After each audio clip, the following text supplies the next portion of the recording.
بسم اللہ الرحمن الرحیم۔ قارون کے خزانے کے متعلق آپ نے تاریخی روایات میں سنا ہوگا۔ یہ وہی شخص ہے کہ جس کا ذکر اللہ تعالیٰ نے قرآن مجید میں عبرت ناک طریقے سے کیا ہے۔ قارون کا قصہ اسرائیلی اور اسلامی دونوں روایات میں ملتا ہے۔ کہا جاتا ہے کہ اس کے پاس اتنا خزانہ تھا کہ 300 اونٹ اس کے خزانے کی چابیاں وہ لادتے تھے اور ہر کنجی چمڑے کی بنی ہوتی تھی۔ تاریخ اسلامی میں کہ شاید اتنی دولت و مسرت کسی شخص کے پاس نہ ہو۔ اپنے قبیلے کا یہ اتنا خوب رو نوجوان تھا کہ اس کے قبیلے کے لوگ اسے منور کہا کرتے تھے۔ یہ شخص جوانی میں اپنی قوم کا نہایت ہی بااخلاق اور عبادت گزار شخص تھا۔ یہ حضرت موسیٰ علیہ السلام کے اور تورات کا بڑے عالموں میں سے ایک عالم تھا۔ نہایت ہی عبادت گزار بندہ تھا۔ قارون کی آواز بہت ہی خوبصورت تھی اور وہ تورات کو بہت خوبصورت طریقے سے پڑھا کرتا، اس لیے اس کی قوم کے لوگ اس کا بہت ہی ادب اور احترام کرتے۔ قارون شروع میں تو حضرت موسیٰ علیہ السلام پر ایمان لے آیا، لیکن پھر شیطان نے اس کو ورغلا دیا۔ اس کے بعد جب قبطیوں نے وہاں سے جگہ چھوڑی تو اس نے اپنے قبیلے کے ساتھ مصر کا سفر کیا۔ قرآن مجید میں اس کا ذکر یوں ملتا ہے کہ بے شک قارون موسیٰ علیہ السلام کی نسل میں سے تھا اور وہ بہت ہی زیادہ پیسہ رکھتا تھا، اور ہم نے اس کو اتنی دولت عطا کی کہ جس کی کنجیاں اٹھانا ایک جماعت پر بھی بھاری تھا۔ قرآن مجید میں ایک اور جگہ فرمایا گیا کہ بے شک اتراؤ نہیں، بے شک جو مال تجھے اللہ نے دیا ہے اس کے ذریعے آخرت کا گھر طلب کر اور دنیا سے اپنا حصہ نہ بھول، اور زمین میں فساد نہ کر کہ بے شک اللہ فسادیوں کو پسند نہیں کرتا۔ اور بس پھر قارون جو شیطان ہے اس نے سوچا کہ میں اس کو، یہ عبادت گزار ہے، میں اس کو ورغلانا شروع کرتا ہوں۔ اس نے اپنی اصل حالت میں آ کر قارون کو ورغلانا شروع کیا، لیکن قارون نہ ورغلایا گیا۔ پھر اس نے اسی کی طرح کا ایک عبادت گزار بندہ بنا اور اس کے ساتھ رہنے لگا، عبادات کرنے لگا، تاکہ قارون اس پر وہ ایک کر سکے، اعتماد کر سکے۔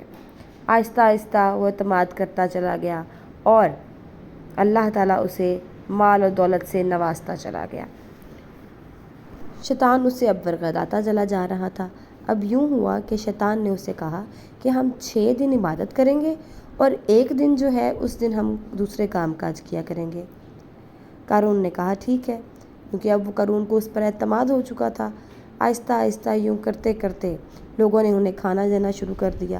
اب شیطان نے ورغلایا کہ لوگ ہم پر احسان کر رہے ہیں تو ہمیں زیادہ کام کرنا چاہیے تاکہ ہم کھانا خود کھا سکیں، اور اس طرح کرتے کرتے کرتے 6 دن، 5 دن، پھر 4، 3، 2 اور 1، اور اس طرح آہستہ آہستہ قارون دنیا کی طرف مائل ہوتا چلا گیا اور عبادت سے اس کا دل پھر گیا۔ اب شیطان واپس چلا گیا، شیطان کا پورا کام ہو چکا تھا۔ قارون اب نہایت ہی دنیا دار بندہ بن چکا تھا۔ جب زکوٰۃ کا حکم ہوا تو حضرت موسیٰ علیہ السلام نے اس سے عہد لیا کہ اپنے مال کا 11واں حصہ زکوٰۃ دے گا۔ جب مال کا حساب لگایا گیا تو یہ تو بہت بڑی رقم بن رہی تھی، تو جس سے قارون اس کا دل شیطان نے پھر بہلا دیا اور اس نے کہا کہ یہ تو میرا مال اس طرح سے لوگوں میں بڑھ جائے گا، مال میں کمی آ جائے گی، میں تو زکوٰۃ نہیں دوں گا۔ اب اس نے سوچا کہ موسیٰ کو وہ بدکار ثابت کیا جائے۔ اس نے ایک عورت مقرر کی کہ وہ زنا کا اس کے اوپر الزام لگائے، اور اس طرح سے جب وہ عورت حضرت موسیٰ علیہ السلام کے سامنے گئی تو وہ گھبرا گئی اور پریشانی سے اس نے اس بات کا اعتراف کیا کہ مجھے قارون نے بھیجا ہے، اور اس طرح سے وہ اپنے اس عمل سے بچ گئی۔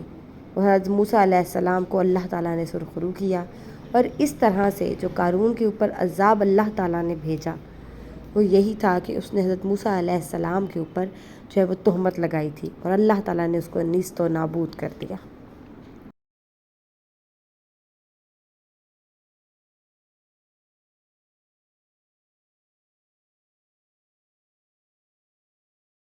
اس عورت نے بتایا کہ کس طرح قارون نے ایک بڑی رقم دی اور اس سے حضرت موسیٰ علیہ السلام پر بہتان لگانے کو کہا۔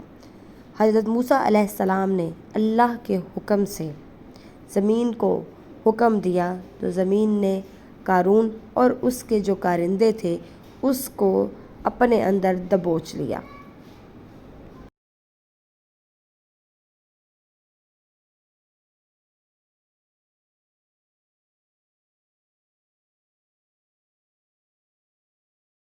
اور دیکھتے ہی دیکھتے قارون، اس کا مکان اور اس کا خزانہ زمین کے اندر دھنستے ہی چلے گئے۔